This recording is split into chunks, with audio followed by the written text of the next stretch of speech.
Assalamualaikum warahmatullahi wabarakatuh. Apa kabar teman semua? Semoga sehat. Nah, sudah lama saya tidak upload videonya ya. Kali ini kita akan belajar tentang laju reaksi. Itu materi kelas 11 ya, setelah yang termokimia. Oke. Satuan dari laju reaksi itu adalah molar per sekon atau mol liter pangkat min 1 sekon pangkat min 1. Atau ini mol ya, bilangnya mol. Nah, kemudian pengertiannya apa? Pengertiannya adalah pengurangan perubahan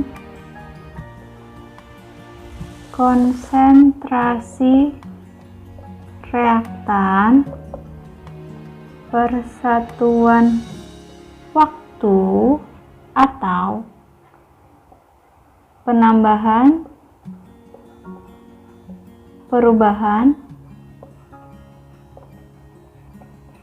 konsentrasi produk per satuan waktu.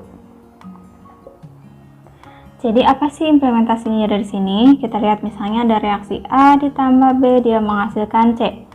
Yang di kiri kan reaktan, yang di kanan itu produk.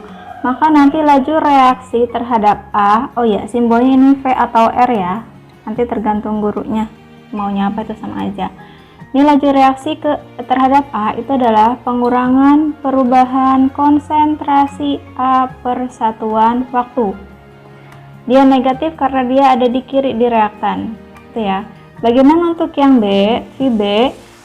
Dia juga ada di kiri, maka pengurangan perubahan konsentrasi B per satuan waktu. Tapi kalau untuk yang si C kan dia ada di produk, maka VC sama dengan penambahan perubahan konsentrasi C per satuan waktu. Seperti itu ya. Jadi nanti untuk di reaktan dia akan berkurang, di produk dia akan bertambah. Oke. Kemudian apa hubungan laju reaksi dengan koefisien? Nah, ini nanti hubungannya perbandingan saja ya, perbandingan antara laju reaksi dengan koefisien. Oke, contohnya misalnya di sini ada reaksi N2 ditambah 3H2, dia menghasilkan 2NH3.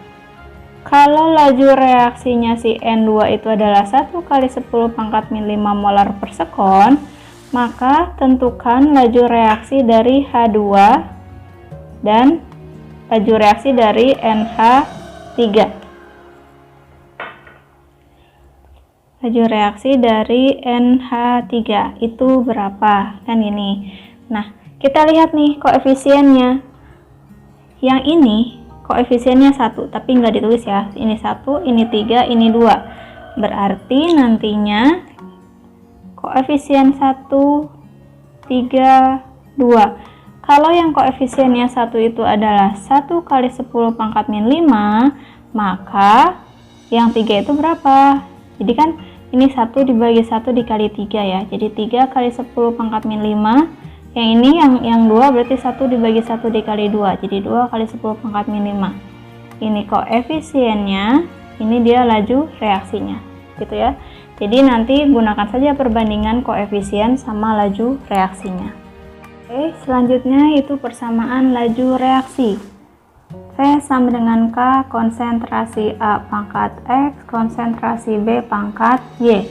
Di mana V adalah dia laju reaksinya, Rx itu adalah reaksi ya. Kemudian K adalah konstanta. Kemudian A itu adalah konsentrasi reaktan A. Konsentrasi reaktan A. Kemudian yang B juga dia konsentrasi reaktan B. X itu adalah orde terhadap A dan Y adalah orde terhadap B. Nah, kalau X ditambah Y itu adalah orde total. Oke ya, berarti ini ada satu persamaan untuk menentukan laju reaksinya. Oke, contohnya bagaimana? Nanti ini biasanya ada data ya. Contohnya saya yang simple aja. Percobaan, ini konsentrasi A satuannya molaritas, konsentrasi B satuannya molaritas. Ini laju reaksi satuannya molar per sekon. Ini dari data percobaan. Percobaan ada 3 misalnya. Ini 0,1 molar, ini 0,1, ini 0,2, 0,1, 0,2, 0,1. Ini 2 kali 10 min 2, 4 kali 10 min 2, 8 kali 10 min 2. Nah, pertanyaannya adalah tentukan yang A, order reaksi terhadap A dan B. Dan yang kedua adalah, yang B adalah persamaan laju reaksinya. Dua dulu ya. Oke. Jadi, kalau untuk menentukan yang A, order reaksi terhadap A itu adalah CX.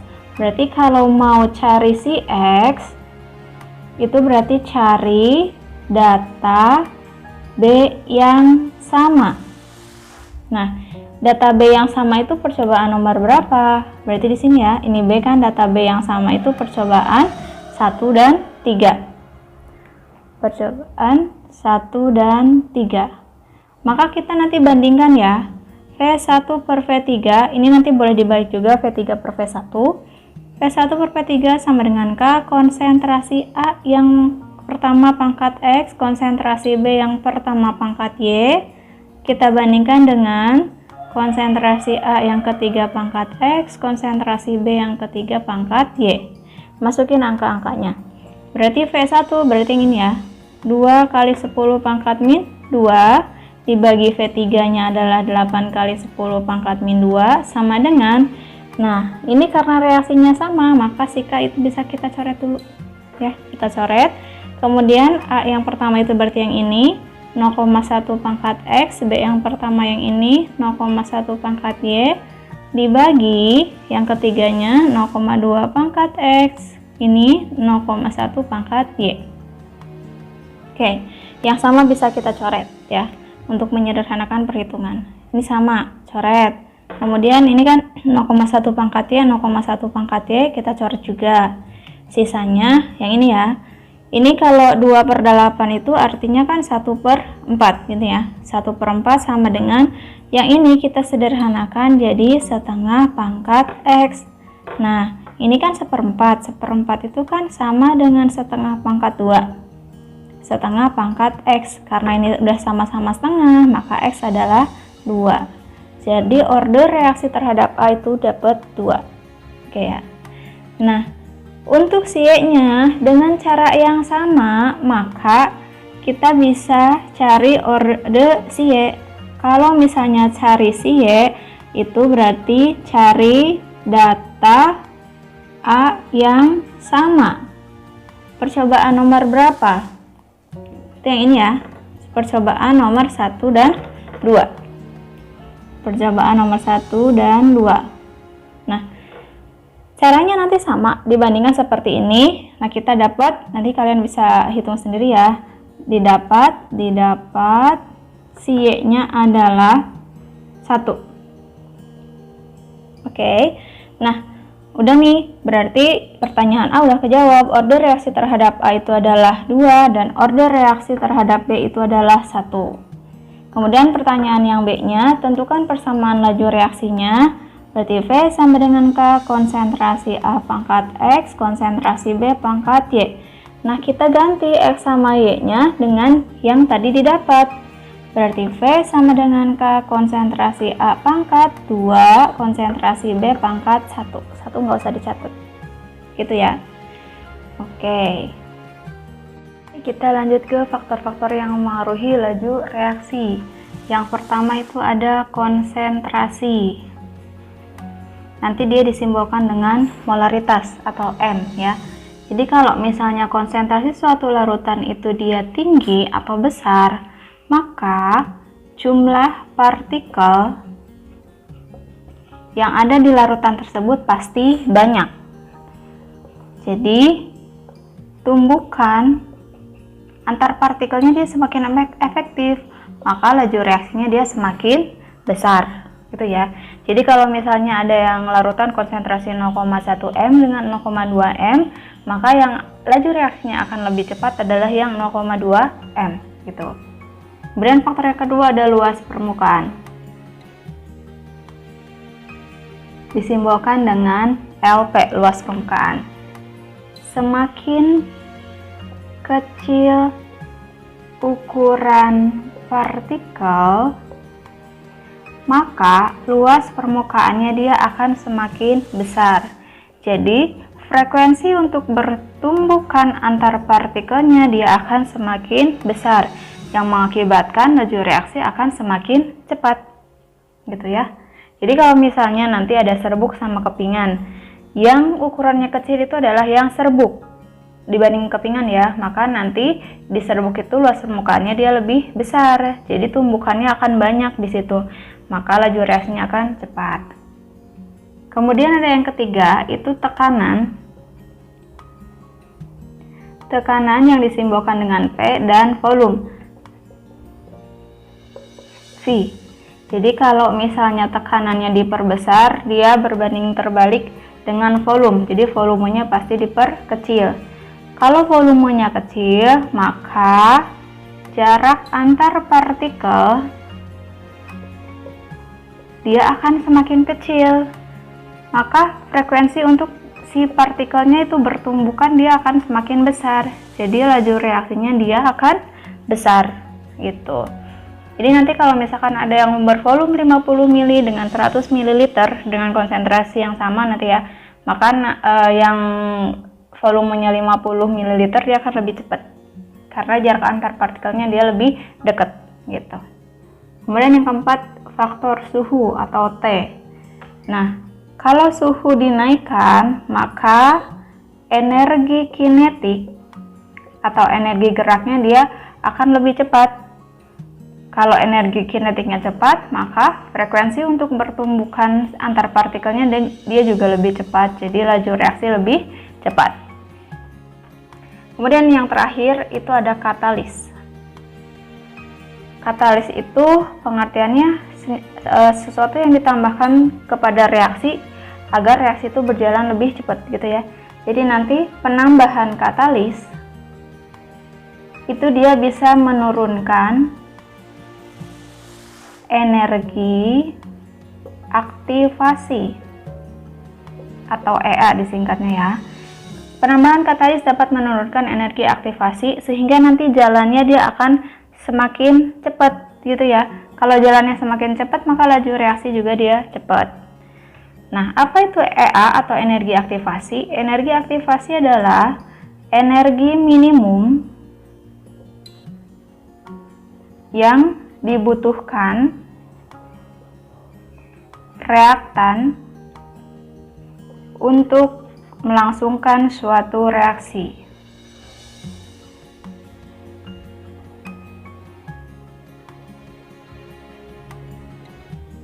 Nah, biar cepat, maka si energi aktivasinya itu dia harus rendah. Berbeda dengan energi kinetiknya harus tinggi. Begitu ya. Oke, kita sekarang ke grafik orde reaksi.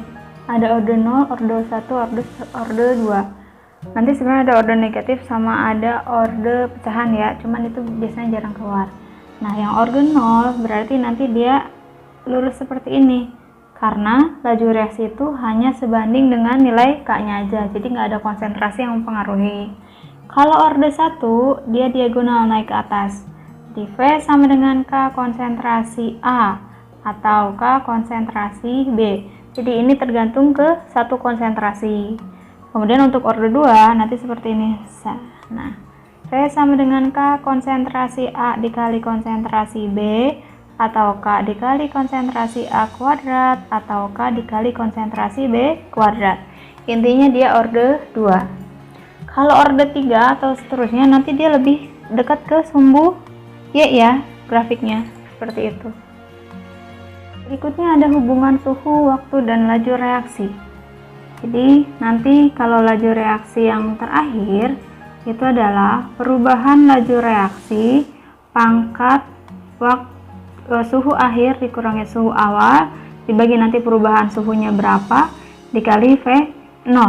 Ini kalau dia yang diketahuinya adalah laju reaksi. Tapi kalau yang diketahuinya waktu reaksi, berarti T1 sama dengan 1 per delta V. Kenapa delta V? Karena waktu itu berbanding terbalik dengan lajunya ya. Gitu.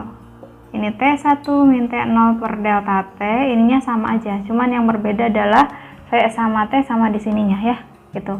Dengan V1 itu adalah laju akhir, V0 itu adalah laju awal, T1 adalah suhu akhir, nanti yang diinginkan berapa, T0 adalah suhu awal, kemudian delta T perubahan atau kenaikan suhu, kemudian T1 itu adalah waktu akhir, dan T0 adalah waktu awal. Sementara delta V adalah perubahan kecepatannya.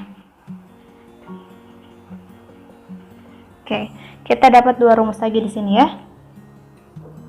Oke, misalnya seperti ini. Tiap kenaikan suhu 20 derajat Celcius, jadi ada delta T-nya, kenaikan suhunya itu 20 derajat Celcius. Laju reaksi menjadi 3 kali lebih cepat dari semula, berarti delta V-nya itu 3 kali lebih cepat dari semula. Jika pada suhu 20 derajat Celcius, itu berarti suhu awal 20 derajat Celcius. Reaksi berlangsung selama 9 menit. Ini yang diketahuinya menit, berarti T0-nya adalah 9 menit. Maka reaksi pada suhu 80 derajat akan memerlukan waktu berapa? Jadi T1-nya adalah 80 derajat Celcius, ditanya adalah T1-nya berapa gitu ya. Nanti ini bisa ada dua cara, bisa menggunakan logika atau rumus yang tadi. Kalau misalnya kita mau gunakan logika nih, ini kan setiap kenaikan 20 dan suhu awalnya 20. Suhu awalnya 20, setiap kenaikan 20 sampai 80, berarti 20 derajat, 40 derajat, 60 derajat, sama 80 derajat. Pada suhu awal itu waktunya 9 menit. Nah, dia kan katanya 3 kali lebih cepat.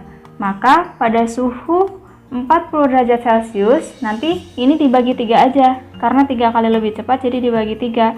Jadi dapat ini 3. Ini nanti dibagi 3 lagi dapat 1. Yang ini dibagi 3 lagi dapat 1 per 3. Jadi nanti jawabannya adalah 1 per 3 menit. Yang ini ya, ini lebih simpel. Nah, kalau misalnya kita mau gunakan rumus yang tadi, berarti T1 sama dengan 1 per delta V pangkat T1 min T0 per delta T dikali T0, seperti ini. Berarti ini 1 per delta V-nya perubahannya 1 per 3. Ini suhu akhir yang diinginkan itu 80, suhu awalnya 20, dibagi perubahan suhunya 20, dikali T0-nya, nah ini ya 9 menit. Sampai sini berarti ini 1 per 3 pangkat 80 dikurangi 20 itu dapat 60. 60 dibagi 20 dapat 3. Dikali 9, jadi ini 1 per 3 kali 3, 9 kali 3, 27 dikali 9 dapat 1 per 3. Jadi sama jawabannya dengan yang ini ya. Jadi mau menggunakan yang mana aja boleh. Oke, sampai di sini untuk laju reaksi. Kalau ada yang ditanyakan silahkan nanti komen-komen. Terima kasih, semoga bermanfaat. Assalamualaikum.